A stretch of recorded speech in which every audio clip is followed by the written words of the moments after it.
Hi everyone, welcome in English Grade 6 Chetna. So this is the story and let's learn about this story and we will learn very deeply and we will learn with all the parts of speeches. I hope you will like that and I hope you will understand well. So be focused and let's get started. Number 1 is this. So the chapter name is devotion. Devotion का मतलब होता है आपकी श्रद्धा, आपकी भक्ति. इसको हम बोलते हैं डिवोशंस. एंड इसका एक सिनोनिम भी होता है वनरेशन. ठीक है, हम इसको भी श्रद्धा बोल देते हैं. Now in olden days there were no schools like we have today. In olden days, olden यहाँ पे क्या है, एक एडजेक्टिव है. डेज यहाँ पे नाउन है.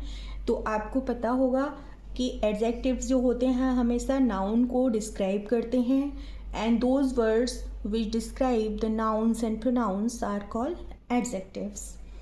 सो इन ओल्डन डेज, ओल्डन का मतलब होता है पुराने. ठीक है, एंशिएंट भी आप बोल सकते हो. तो पुराने दिनों में there were no schools like we have today. There ये एक सूडो सब्जेक्ट होता है. जब भी हमें कोई सब्जेक्ट समझ नहीं आता है हम देयर का यूज़ करते हैं. वर ये हमारी हेल्पिंग वर्ब है और ये वॉज वर यानी कि ये प्लूरल वर्ब होती है. तो कोई भी स्कूल्स नहीं थे लाइक वी हैव टुडे. जिस तरह से हमारे पास आज स्कूल हैं उस तरह से हमारे पास पहले स्कूल्स नहीं थे.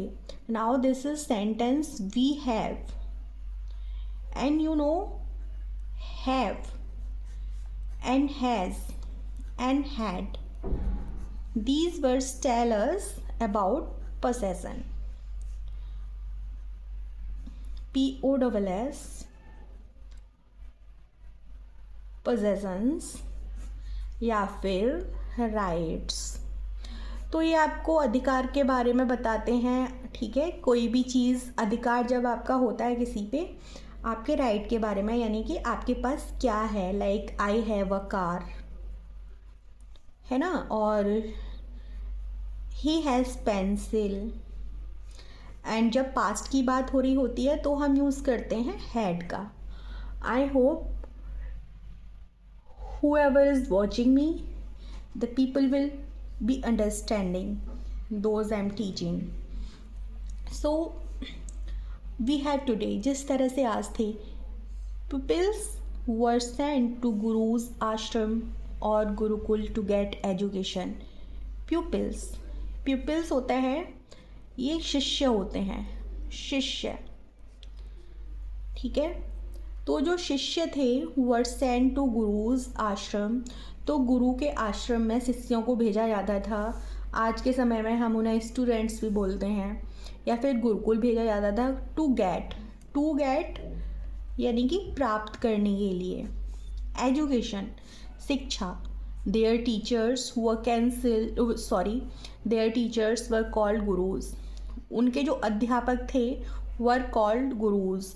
वो जो अध्यापक थे पहले ज़माने में गुरुज कहलाते थे. आज के समय में हम सर बोलते हैं, अध्यापक टीचर्स बोलते हैं. तब उस टाइम पे लोग उन्हें गुरु कहते थे. The pupils stayed at the ashram with the guru till their education was completed. तो जो शिष्य थे, शिष्य stayed at the ashram with the guru till their education was completed.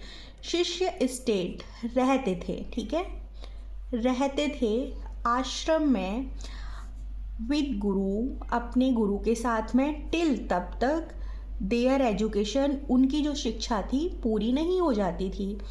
And this sentence is past tense. Okay, this sentence is of past tense, simple past. और simple past क्या होता है, subject plus verb की second form. And this is given, subject plus verb की second form. Now article जब at preposition आता है, तो एट का प्रेपोजिशन कब आता है, जब कोई बहुत एकदम फिक्स्ड पॉइंट को हम इंडिकेट कर रहे होते हैं, जैसे कि at bus stand, at railway station, at any point. ठीक है, जो भी बहुत बड़ी सिटी या बहुत बड़ी कंट्री का एक छोटा सा पॉइंट हम इंडिकेट कर रहे होते हैं, then we will use at preposition. So Guru Dronacharya was teacher of Pandavas and Kauravas. तो जो गुरु द्रोणाचार्य थे वो अध्यापक थे किस किस के? पांडव और कौरव के। All the princes lived with the Guru in his ashram deep in the forest. तो जितने भी राजकुमार थे, प्रिंस राजकुमार होते हैं, लिव्ड रहते थे, ये भी सिंपल पास्ट का टेंस है, अपने गुरुओं के साथ में, इन हिज आश्रम, उनके आश्रम में, deep in the forest, deep means घने जंगलों में। The Guru taught the princes to read the to ride horses, archery and use of weapons in the battlefield. तो गुरु सिखाते थे, taught, टीच की सेकेंड फॉर्म होती है TEACH एंड TAUGHT। सिखाते थे राजकुमारों को पढ़ना, लिखना और क्या करना? घुड़सवारी करना, आर्चरी करना, यानी कि आर्चरी होता है जो तीरंदाजी करते हैं, एंड यूज़ ऑफ वेपन्स, जो वेपन्स होते हैं, शस्त्र होते हैं, उनका प्रयोग करना युद्ध क्षेत्र में। एंड आई होप यहाँ तक चीज़ें अच्छे से समझ आ रही होंगी और अच्छे से। नेक्स्ट हम जाते हैं, Eklavya was a poor tribal boy. अब जो एकलव्य था वो एक बहुत गरीब और ट्राइबल कम्युनिटी का लड़का था। ट्राइबल आपको पता होगा, जैसे ST वाले, मतलब जहाँ पे जनजातियाँ जो होती हैं उनको ट्राइबल बोलते हैं। ही often saw guru Dronacharya teaching his peoples archery. तो वो अक्सर देखा करता था गुरु द्रोणाचार्य को सिखाते हुए अपने शिष्यों को तीरंदाजी को। द आर्ट ऑफ शूटिंग की कला, मतलब तीर चलाने की कला, मारने की कला, विद बो एंड एरो, धनुष और बाण से।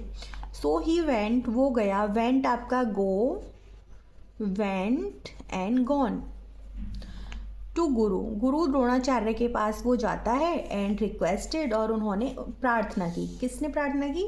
एकलव्य ने गुरु द्रोणाचार्य से प्रार्थना की, रिक्वेस्टेड किया।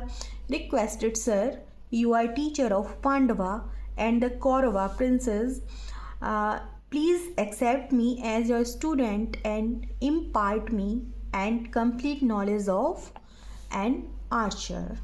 सो उन्होंने बोला, you are teacher of Pandav, आप पांडव के टीचर हैं और आप कौरव के भी टीचर हैं, वो जो कि राजकुमार हैं। प्लीज़ एक्सेप्ट मी, मुझे स्वीकार कीजिए, मैं तुम्हारा छात्र हूँ, और इम्पार्ट मी, मुझे राह दिखाइए, and complete knowledge of an archer, तो मुझे पूरी तरह से एक तीरंदाज बनने की शिक्षा दीजिए। गुरु Dronacharya thought for a while and replied. गुरु द्रोणाचार्य ने थॉट, थिंक की सेकेंड फॉर्म है, ये हमारा सारा सिंपल पास्ट में चल रहा है, फॉर अ वाइल, थोड़ी देर के लिए, एंड उत्तर दिया, आई टीच ओनली प्रिंसेस, मैं पढ़ाता हूँ केवल राजकुमारों को। एंड जब भी आप subject plus verb first plus object देखते हैं, ठीक है, तो वो आपका होता है सिंपल प्रेजेंट। तो यहाँ पे ये सिंपल प्रेजेंट का है। You are an ordinary tribal boy, you are not a prince, more ever I am the teacher of the Pandav and the Kaurav princes. तो अब वो बोलते हैं, you are ordinary tribal boy, तुम एक साधारण से ट्राइबल बॉय हो, यू आर नॉट प्रिंस, तुम राजकुमार नहीं हो, more ever I am the teacher of Pandav, जबकि मैं अध्यापक हूँ, टीचर हूँ पांडव और कौरवों का, जो कि राजकुमार हैं। I have to give exclusive attention to their training, और मुझे देनी होती है एक्सक्लूसिव, एक्स्ट्रा अटेंशन उनकी ट्रेनिंग के लिए। So I can not be your teacher, मैं तुम्हारा अध्यापक नहीं हो सकता हूँ। Poor Ekalavya was disheartened, disheartened होता है निराशाजनक, निराशाजनक, या फिर नहीं, निराशाजनक नहीं, खाली निराश, एकलव्य निराश हो गए। ही केम बैक, वो वापस आ गए टू हिज हट, अपनी झोंपड़ी के इसमें इन द फॉरेस्ट, जंगल में। ही वॉज हेपलेस, वो एकदम हेपलेस हो गए थे, निराश हो गए थे। But Ekalavya had already chosen guru Drona as his teacher in his heart. But वो ऑलरेडी पहले से ही चुन चुके थे क्या। अब अच्छा यहाँ पे हैड है तो ये पास्ट परफेक्ट का है, ठीक है, पास्ट परफेक्ट टेंस का है। वो एकलव्य जो थे अपने गुरु द्रोणाचार्य को पहले ही अपना अध्यापक अपने मन में मान चुके थे। So he made a mud idol of guru Drona, तो उन्होंने एक मड मीन्स मिट्टी होती है, मिट्टी, और आइडल होती है एक मूर्ति। तो उन्होंने गुरु द्रोण की एक मिट्टी की मूर्ति बनाई एंड प्लेस्ड इट, और उसे रखा एक पेड़ के नीचे। He regarded this idol to be his Guru,